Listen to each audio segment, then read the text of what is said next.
Te invitamos a comprometerte mes a mes y apoyar al DFI,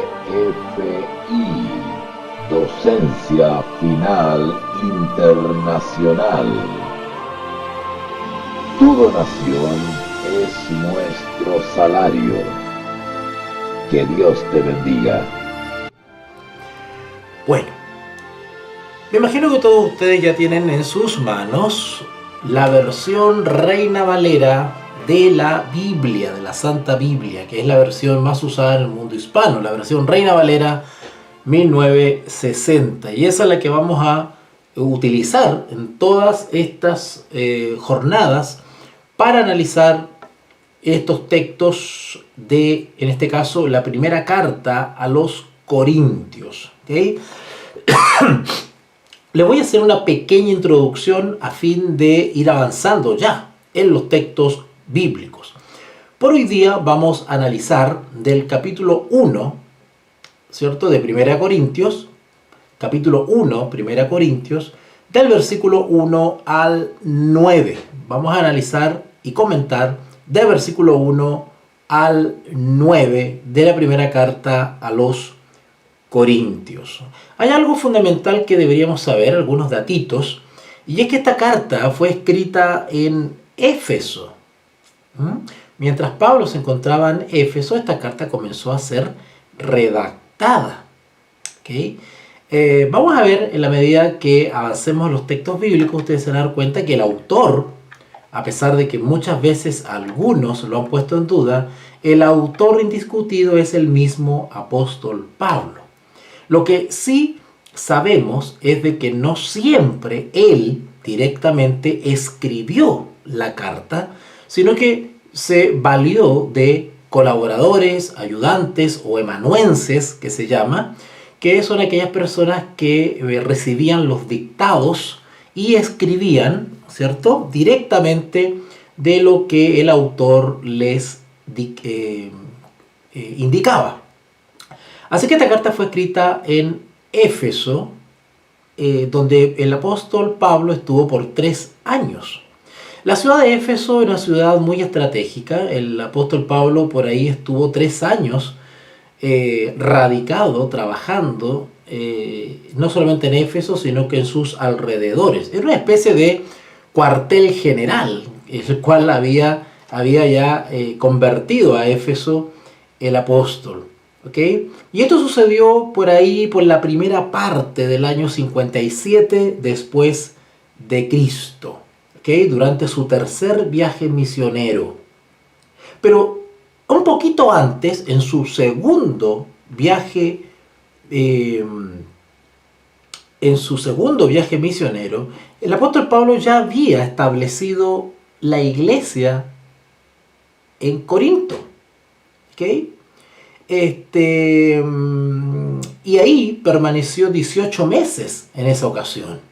Así que podemos ver de que el apóstol, bueno, ustedes deben entender que las circunstancias de ese entonces no son las mismas de ahora en términos de movilidad, transporte, ¿verdad?, traslado. Así que pues según las necesidades y según a veces los recursos o las circunstancias políticas, la instancia de los apóstoles, en este caso el apóstol Pablo, pues era relativa. Pero una característica es de que generalmente el apóstol Pablo se quedaba mucho tiempo en los lugares para realizar un buen trabajo. O sea, no bastaba una visita de médico, una visita de 3-4 días, como hoy generalmente se hace. Lo ideal hubiese sido, ¿no es cierto?, que se quedase, ¿no es cierto?, 18 meses, 1 año, 3 años, 2 años, que es lo que sucedía con el apóstol Pablo. Bueno, hoy en día es muy difícil que alguien realice eso, porque generalmente cuando uno es invitado a realizar algún curso, algún seminario, alguna visita misionera, pues no pasa de 1 o 2 días. Son prácticamente visitas de médico. O sea, muy pocos están dispuestos a quedarse un largo periodo de tiempo en alguna comunidad para instruirla, guiarla, fortalecerla o establecerla. Entonces, es algo de lo cual tenemos mucho que aprender.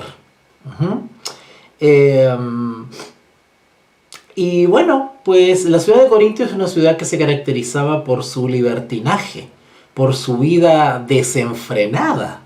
De hecho, habían un dicho bastante menospreciativo hacia Corintio, que se decía en ese tiempo que las personas iban a corintianizar, ¿no es cierto? Iban a Corintio a corintianizar, es decir, a vivir una vida de libertinaje, una vida desenfrenada, ¿verdad?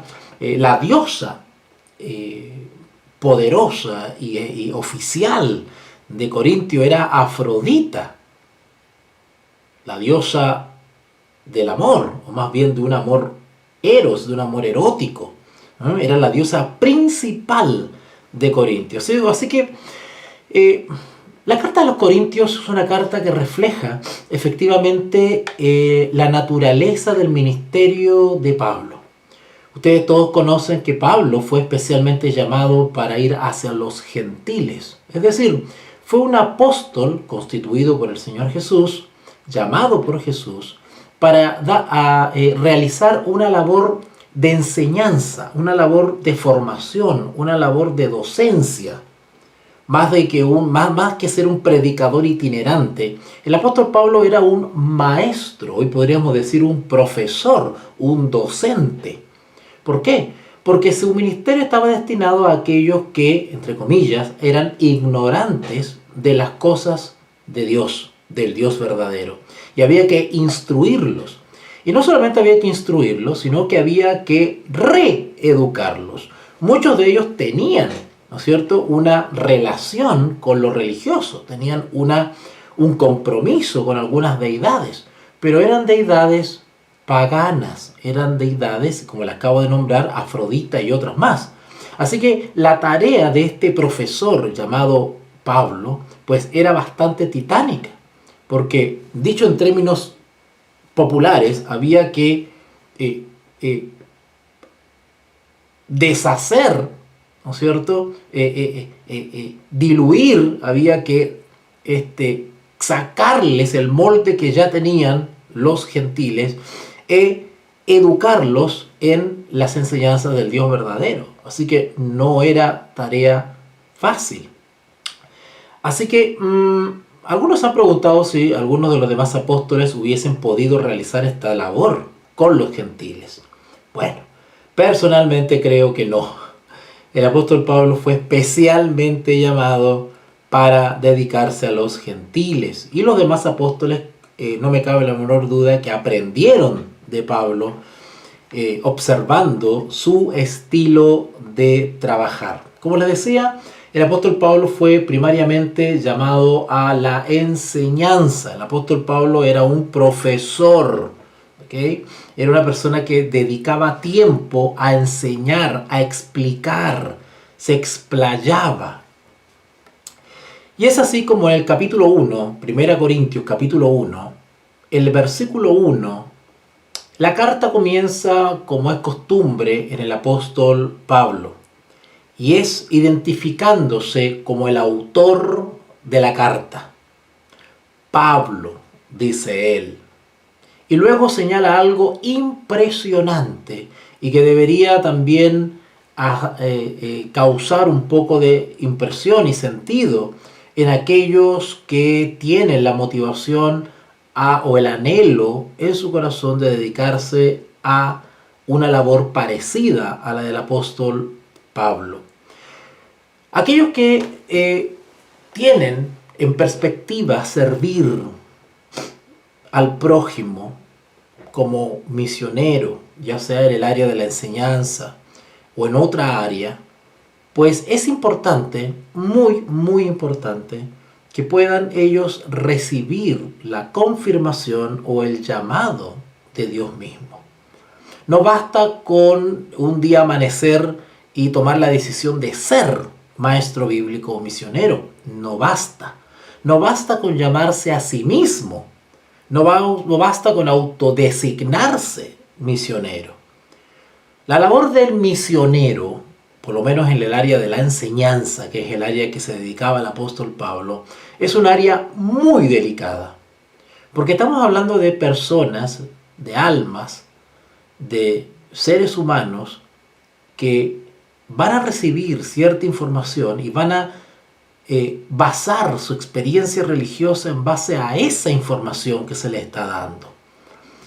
Y por sobre todo que el misionero, pues es un misionero que hace su trabajo con temor, porque sabe que tarde o temprano habrá un juicio que determinará su situación personal ante los ojos de Dios, y que su trabajo o su desempeño o el uso de su don será, se le pedirá que dé una cuenta, se le evaluará.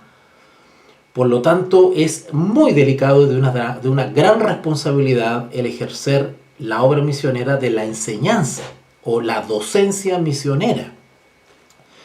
Así que el apóstol Pablo lo primero que hace es aclarar y decir llamado.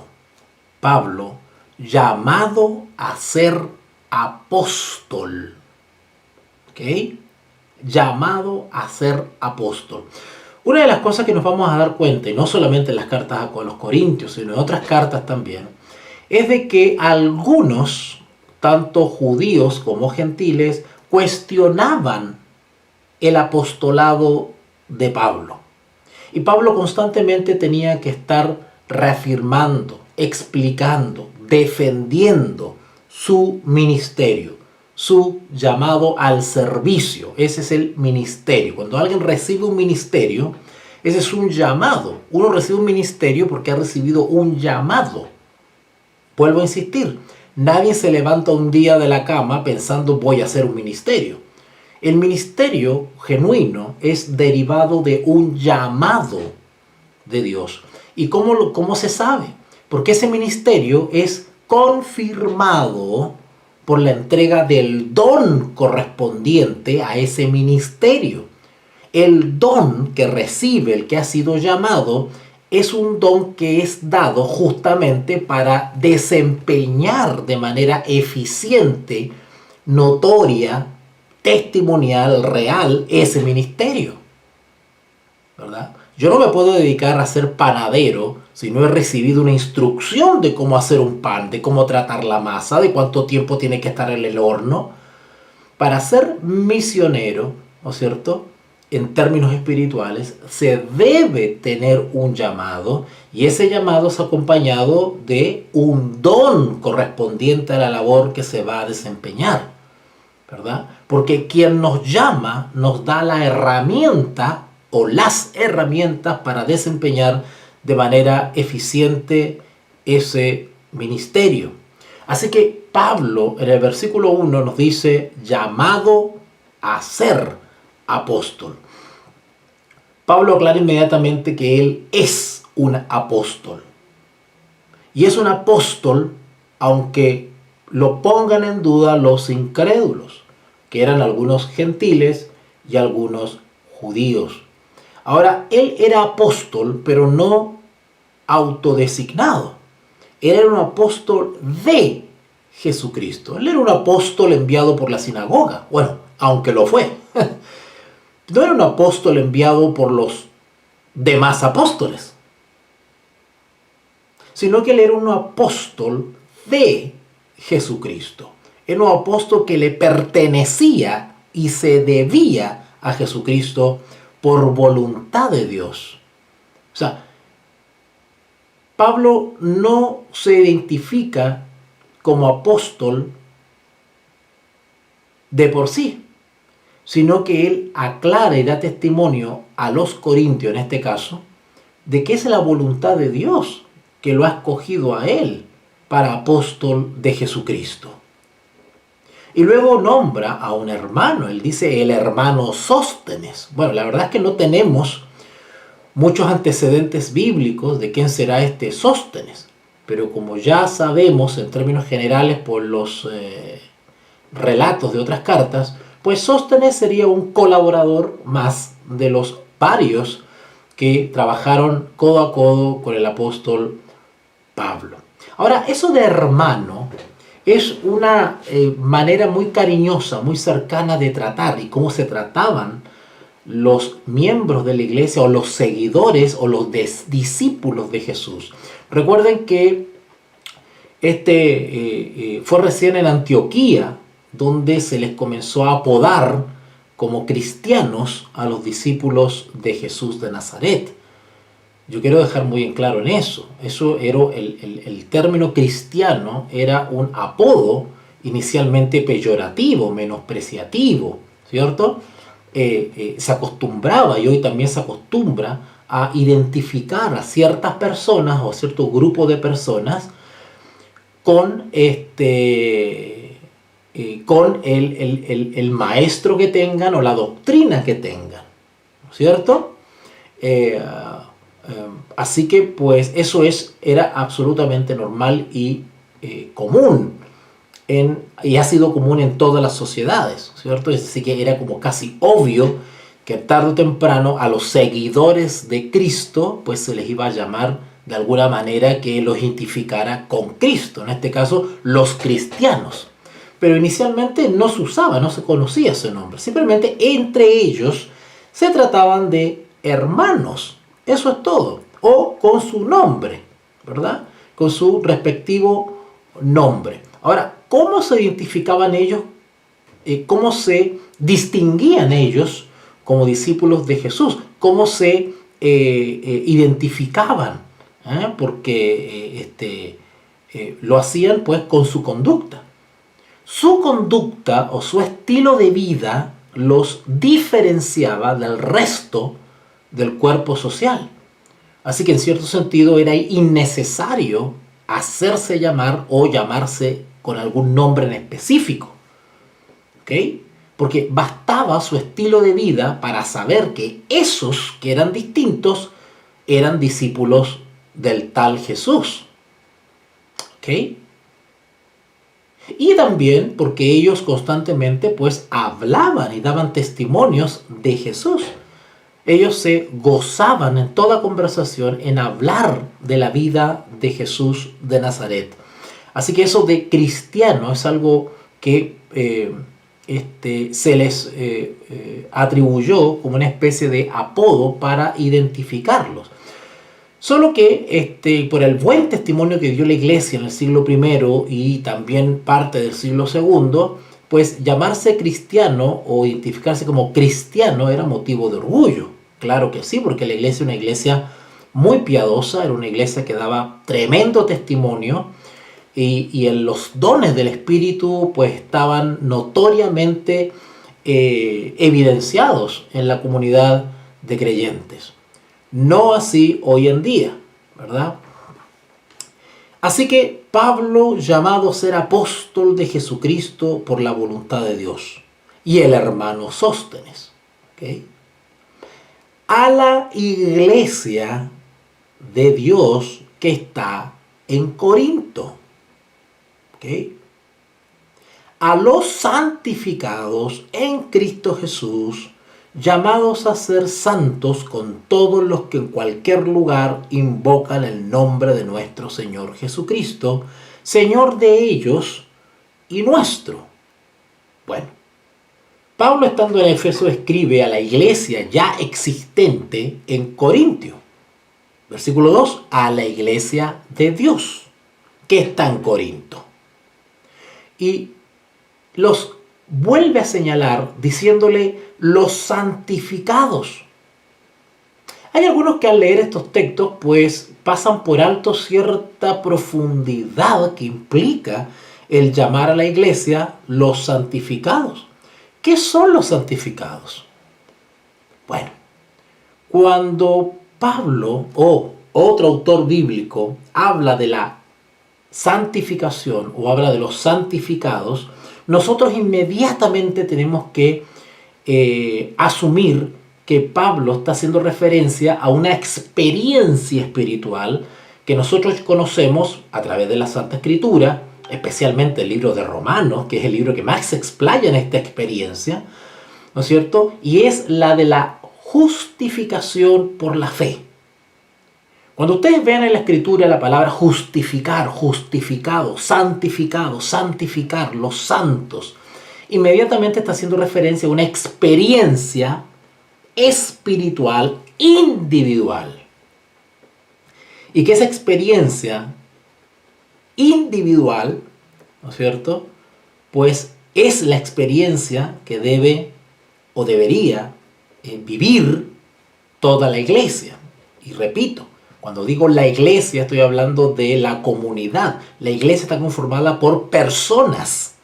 Es decir, cuando esas personas se reúnen, ¿no es cierto?, y forman una comunidad o una iglesia, una asamblea, una reunión, ¿cierto?, una eclesía, ¿verdad?, pues la iglesia es santa, es santificada.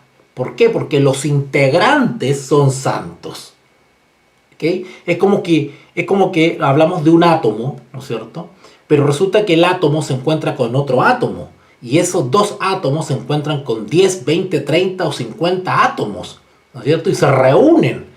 Y esa unión, esa comunidad que se forma de átomos, ¿no es cierto?, conforman la iglesia para reunirse, ¿no es cierto?, para alabar, adorar a nuestro Señor. Pero esa iglesia termina la reunión y cada uno se va para su casita. Entonces otra vez la iglesia se dispersa, ¿no es cierto?, en átomos individuales. ¿Ok? Entonces, cuando Pablo acá habla de los santificados, está haciendo referencia a una experiencia espiritual, y esa experiencia es la justificación por la fe. La experiencia de la justificación por la fe implica o lleva, o tiene inherente a ella, a la experiencia de la justificación, la santificación, ¿vale? Es decir, cuando hablamos de justificación por la fe, incluimos la santificación. No hay justificación sola, salvo que desde el punto de vista de la enseñanza, desde el punto de vista pedagógico, ¿no es cierto?, quienes enseñamos sobre la justificación por la fe, para poder explicarla, pues dividimos la experiencia en justificación y santificación y glorificación, ¿verdad? Pero todas esas experiencias, o esas etapas, por decirlo así, de la experiencia del creyente, es lo que se conoce en términos generales como la justificación. Así que cuando hablamos de justificación, incluimos la santificación. A contrario sensu, cuando hablamos de los santificados o la santificación, evidentemente estamos hablando también de la experiencia de la justificación. No podemos dividir esa experiencia. Esa experiencia es una sola. Ahora, Pablo alude a la iglesia de Corintio como los santificados. O sea, eso nos está diciendo inmediatamente que los integrantes de la iglesia de Corintio han sido justificados por la fe. Y han sido justificados, que es perdón de los pecados, y de ahí en adelante han decidido voluntariamente vivir una vida conforme a los mandamientos de Dios. Esa vida de obediencia es la santificación o el caminar cristiano hacia la perfección, ¿vale? Así que el apóstol Pablo hace referencia a esa experiencia de vida santa, pura, la santificación, los santificados, ¿verdad? Pero para estar en la experiencia de la santificación, ¿no es cierto?, es evidente que tuve que haber experimentado, vivido inicialmente la justificación por la fe. Así que, en definitiva, el apóstol Pablo hace referencia a la experiencia de la justificación por la fe, perdonados, y una vida de obediencia de la iglesia de Corinto. Primera de Corintios, capítulo 1, versículo 2. A la iglesia de Dios que está en Corinto, a los santificados, nota, en Cristo. Esto es importante porque la experiencia de la justificación y de la santificación por la fe es una experiencia que se debe hacer en relación con Jesús.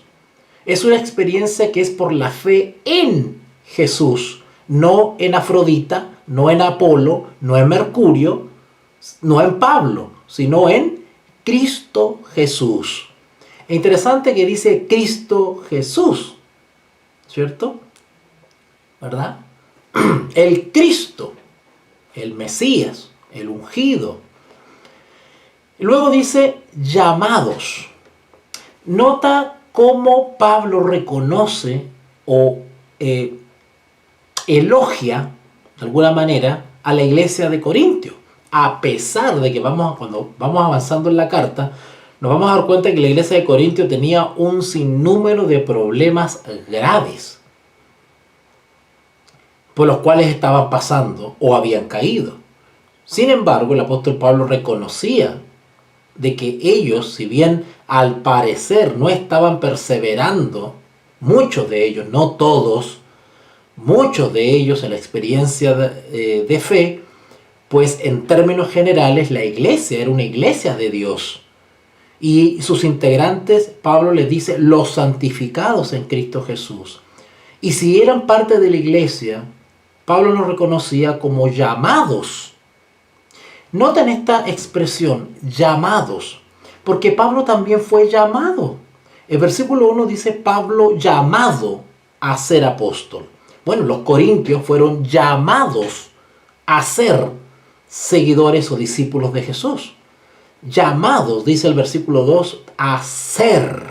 Esta palabra a mí siempre me ha intrigado, siempre me ha llamado la atención, no solamente desde el punto de vista teológico, sino también desde el punto de vista filosófico.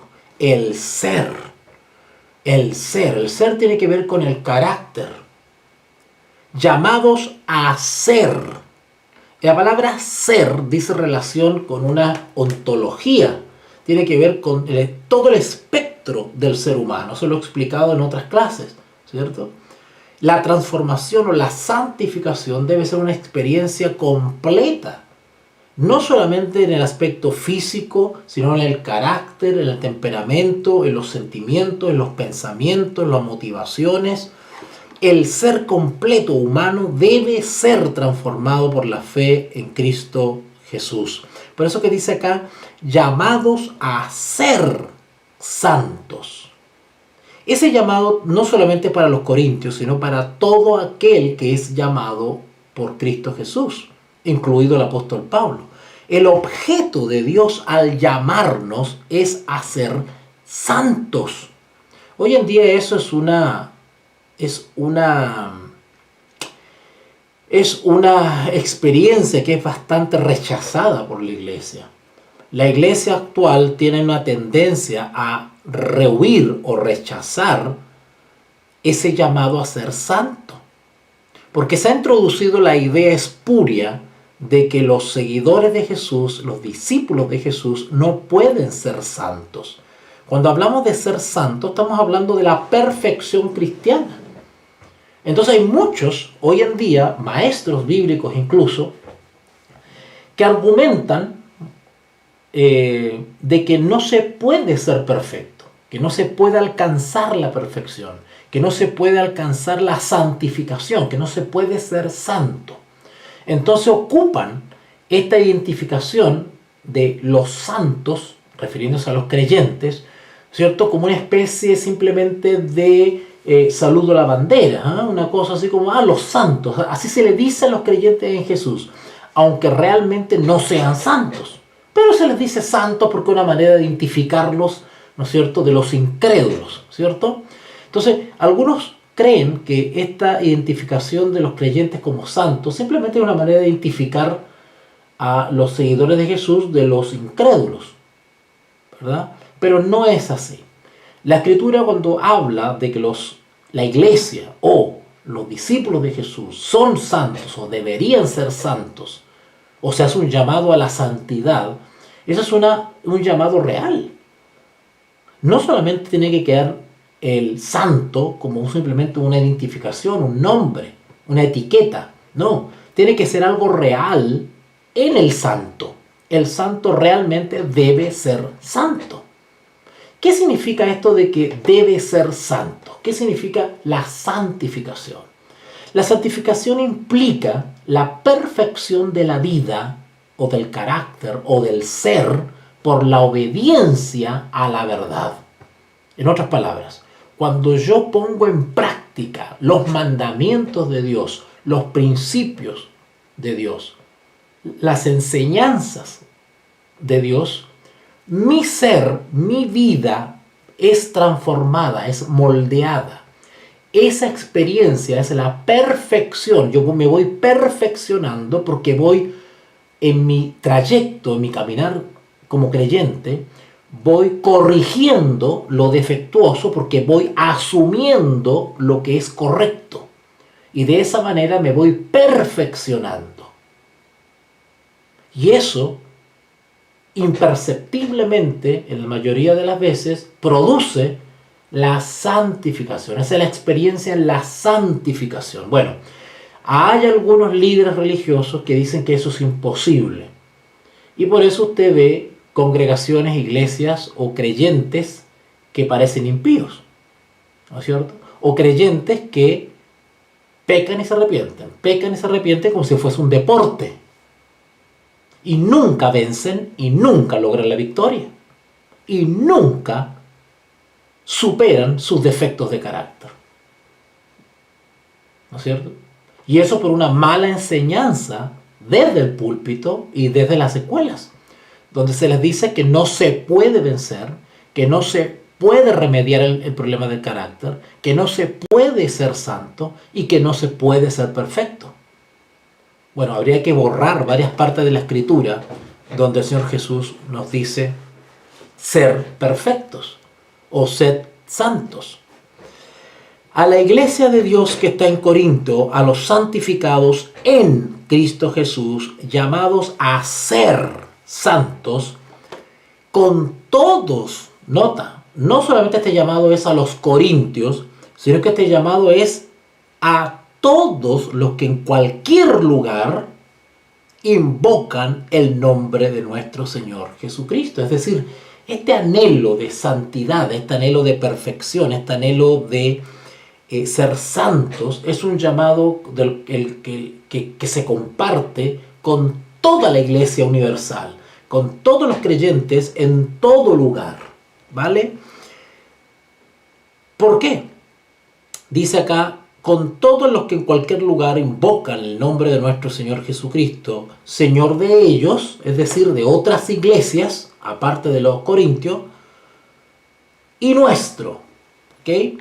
Es interesante esto de que Señor de ellos y Señor nuestro, porque más adelante vamos a ver de que hubo un pequeño conflicto en esta iglesia, donde algunos, por la ausencia de Pablo, pues comenzaron a identificarse con ciertos líderes, ¿verdad? Y comenzaron a haber algunas divisiones de carácter partidista, donde algunos se identificaban con Apolo, otro con Pablo, otro con Pedro, ¿no es cierto?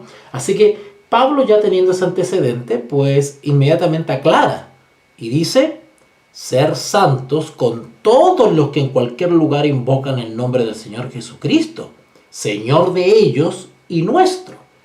Es decir, la iglesia, geográficamente desparramada por muchos lugares, tiene un solo Señor. Quizás algunas iglesias fueron visitadas por Pedro y no por Pablo. Quizás algunas fueron visitadas por Juan o por Marcos y no por Pablo.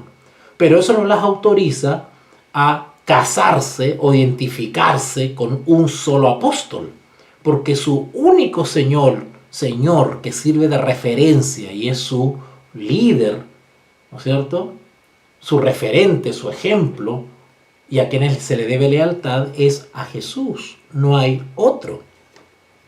De ahí que él dice Señor de ellos y Señor nuestro. Gracia y paz a vosotros, de Dios nuestro Padre y del Señor Jesucristo. Luego el versículo 4 nos habla de acción de gracias por los dones espirituales. Bueno, el apóstol Pablo reconoce la iglesia de Corintio, la iglesia de Dios. Y la iglesia de Dios tiene características. Y una de las características es de que en su medio están presentes los dones espirituales. Dones que son otorgados por el Espíritu Santo. ¿Vale? Así que el versículo 4 comienza diciendo: gracias doy a mi Dios siempre por vosotros, por la gracia de Dios que os fue dada. Cuando Pablo habla acá de la gracia de Dios que os fue dada, automáticamente identifica que esa gracia, ¿no es cierto?, o ese don proviene de Dios, del cual Él da las gracias. Leo otra vez versículo 4. Gracias doy a mi Dios, ahí está la fuente de la gracia, el trono de Dios. Gracias doy a mi Dios siempre por vosotros, los corintios. ¿Por qué? Por la gracia. Acá la palabra gracia, bueno, ustedes saben que la palabra gracia tiene distintas aplicaciones según el contexto. En este contexto, la gracia significa los dones, ¿cierto? Un favor, un don dado a la iglesia de los corintios, ¿vale? Así que el apóstol Pablo da gracias a Dios por los dones otorgados a la iglesia de Corintio. Por vosotros, por la gracia de Dios que os fue dada. Fue dada, es decir, fue otorgada. ¿Ok? Otorgada.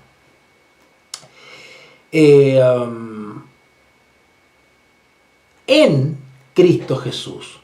A ver, estos detalles en los textos a veces se nos pasan por alto, pero tienen tremenda relevancia. Recuerden que en el versículo 2 leímos a la iglesia de Dios que está en Corinto, a los santificados en Cristo. ¿Notaron? Porque la experiencia de la justificación por la fe y la santificación es en Cristo. El versículo 4 dice: gracias doy a mi Dios siempre por vosotros, por la gracia de Dios que os fue dada en Cristo. Notan que los dones espirituales, los dones o los favores dados a la iglesia de Dios, en este caso los corintios, son dones que provienen de Dios, del trono de Dios. Y estas se reciben por la fe en Cristo. Por eso que esa gracia de Dios que os fue dada en Cristo, es decir, a través de Cristo, por la fe en Cristo. Y eso lo podemos ver en el Evangelio según San Juan, donde el Señor Jesús solicita del Padre el que envíe al Consolador, ¿vale? Así que los dones espirituales, ¿no es cierto?, se reciben en Cristo Jesús. No puede haber una recepción de los dones espirituales sin la fe en Cristo Jesús, sin la mediación de Cristo Jesús. Versículo 5. Porque en todas las cosas, cuando dice aquí todas las cosas, se refiere en todos los ámbitos del quehacer de la iglesia. En todas las cosas fuisteis enriquecidos en Él. Bueno, acá hace referencia a los dones, ese es el contexto que estamos leyendo. Así que la iglesia de Corintios fue enriquecida, no económicamente, sino espiritualmente, en Él, en Cristo, mediante los dones espirituales. En toda palabra, noten, en toda palabra, esa palabra griega y palabra, esa es palabra logos, ¿cierto? ¿Y por qué Pablo hace referencia a que fuimos enriquecidos en toda palabra? Bueno, porque gracias a los dones espirituales, pues la iglesia podía difundir la sana palabra, a pesar de las problemáticas en cuanto a distancia, logística, o incluso políticas o sociales que podían encontrar en ese entonces. Sin embargo, había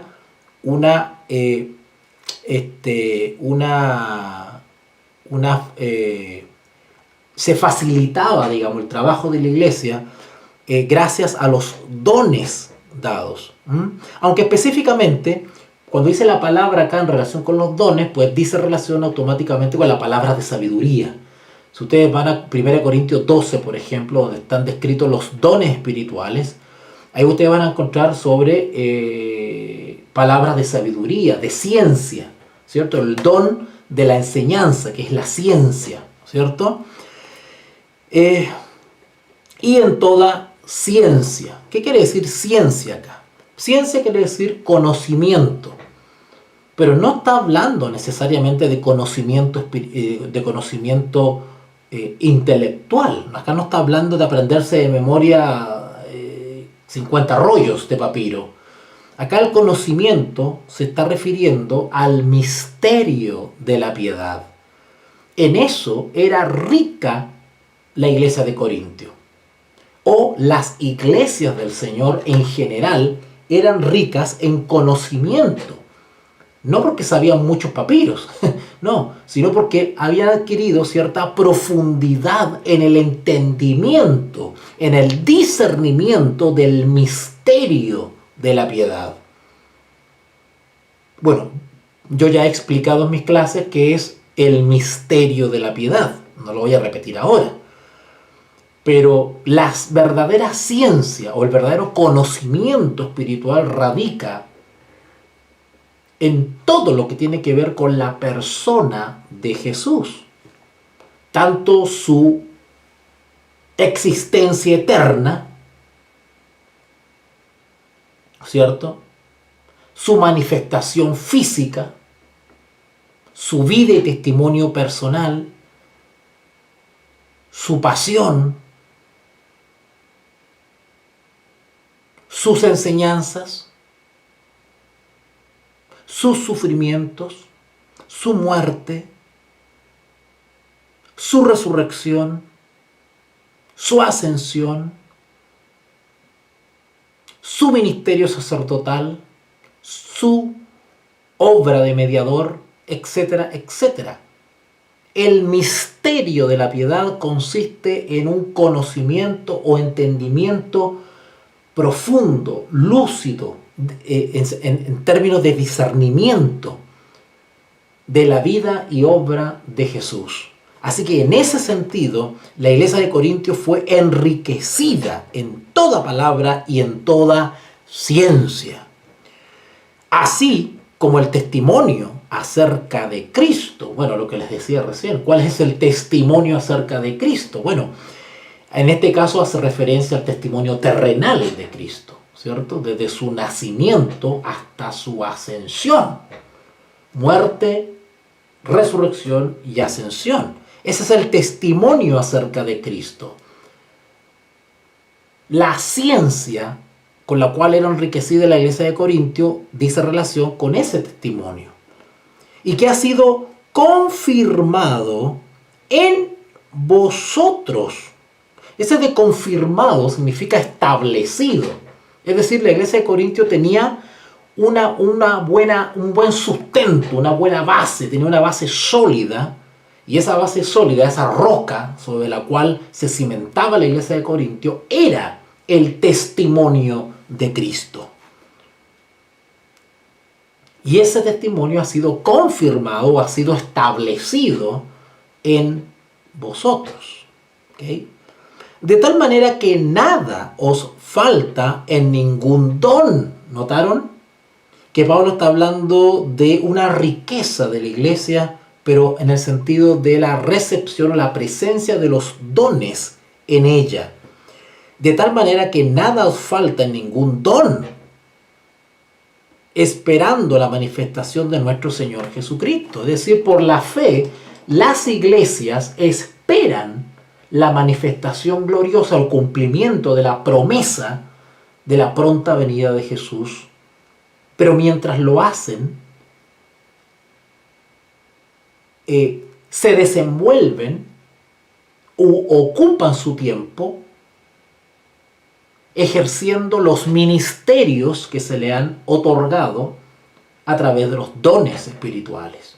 Es decir, la iglesia no está en ociosidad, sino que cada uno, según el don que le ha sido dado, espera por la fe la esperanza bienaventurada. Y el versículo 8 dice, estoy en 1 Corintios, capítulo 1, versículo 8, el cual también os confirmará, es decir, nos establecerá hasta el fin. ¿Qué quiere decir eso? Que el cual también, o sea, el cual es Jesús, el cual también a la iglesia, poseedora de los dones espirituales, os confirmará. O sea, no solamente la iglesia es confirmada como iglesia de Dios por la presencia de los dones que la enriquecen, sino que también será o es confirmada durante su experiencia terrenal, ¿no es cierto?, por Jesús. La presencia del Altísimo está en su iglesia y eso confirma como sello o identidad de que esa es una iglesia de Dios. No se le puede llamar a cualquier congregación y congregación de Dios, iglesia de Dios, porque hay iglesias que no son de Dios.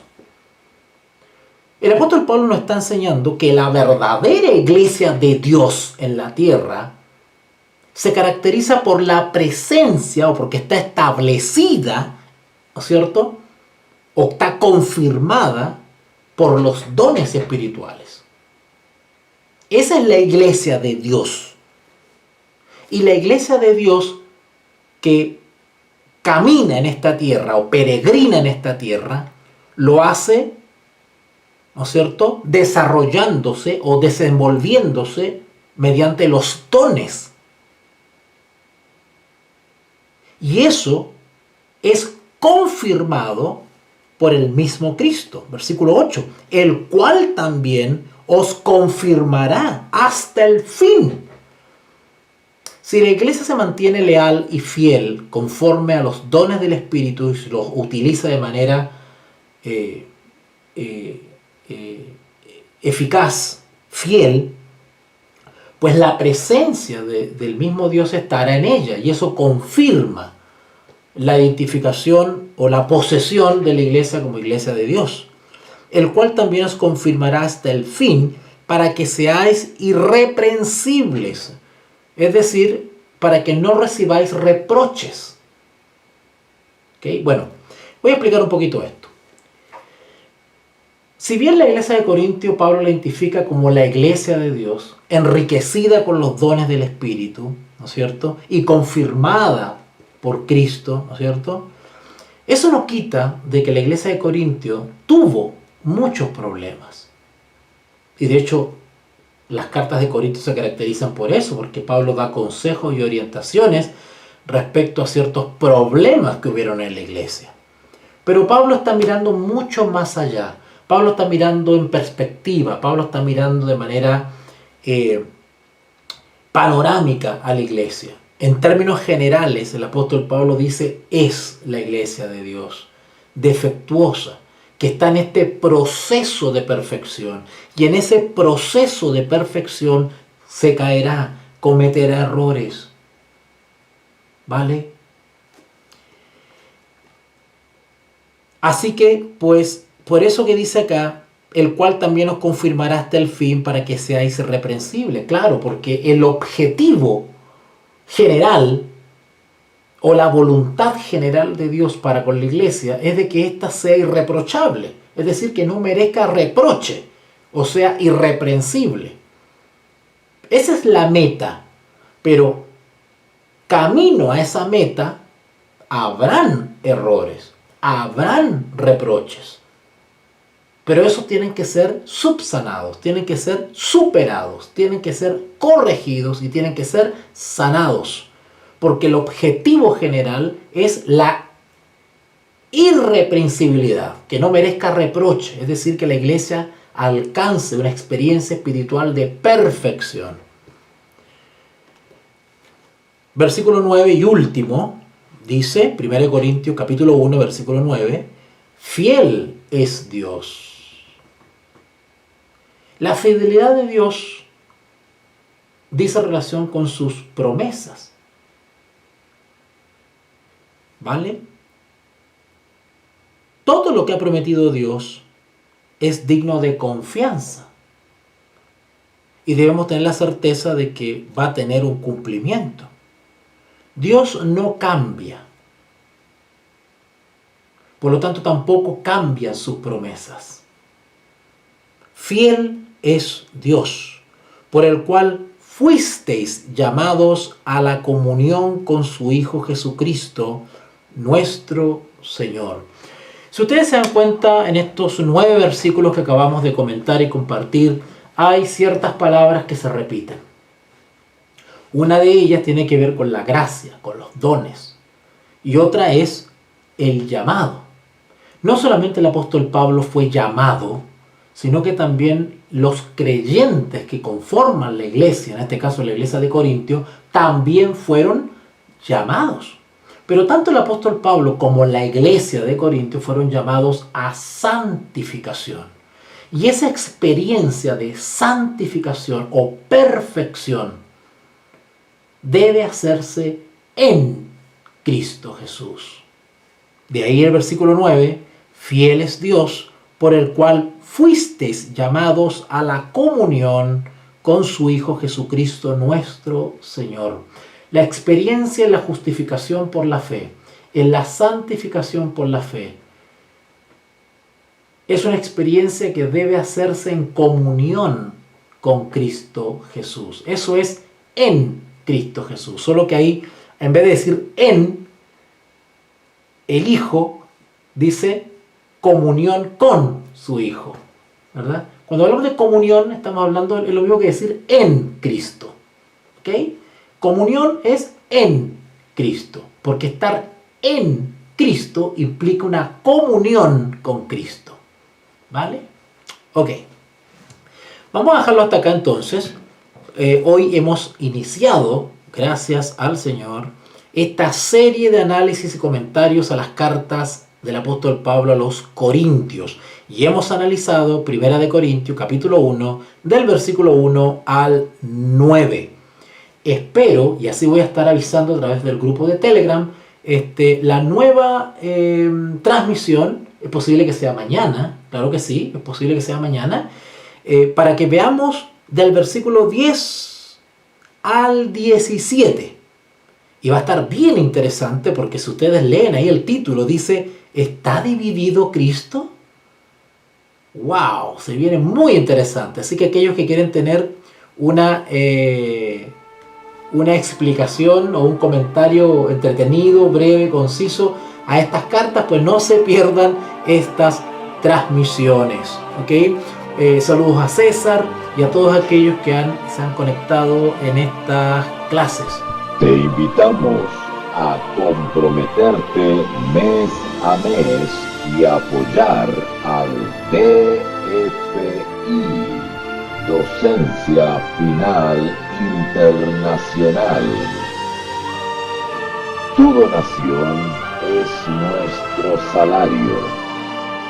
Que Dios te bendiga.